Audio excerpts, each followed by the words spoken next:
Second day sa bulak. Goods pa naman. Waiting lang sila mag-molt. So ito yung mga hindi nakaakyat sa ating brood na LQ. Okay. So yan. Second day sa bulak.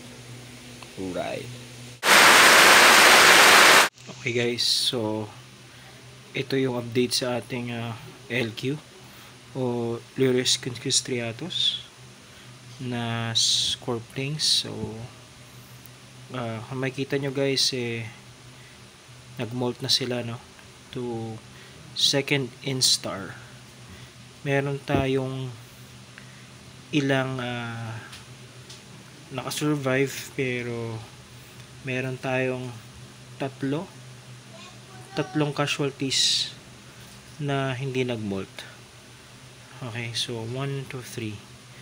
Meron tayong 4, 5, 6, 7, 8, 9. Kasi 12 pieces to 12 pieces na scorpion. So siyam yung nabuhay, tatlo yung namatay. So yun guys, okay naman, nabuhay naman sila kasi guys yung nito, yung brood nito o yung mother nito siguro na stress or something, ini-start ng kainin yung mga anak niya.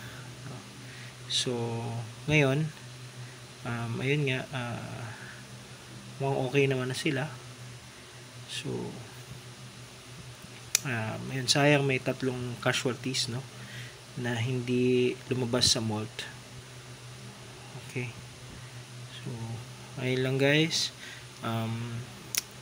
Sa next update nito guys, ililipat na natin sila para at least much more sila makagala-gala, para medyo mas komportable.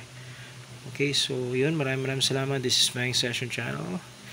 Itong update sa ating Death Stalker Scorpion. Right, this is Fang Session Channel signing out. Bye bye.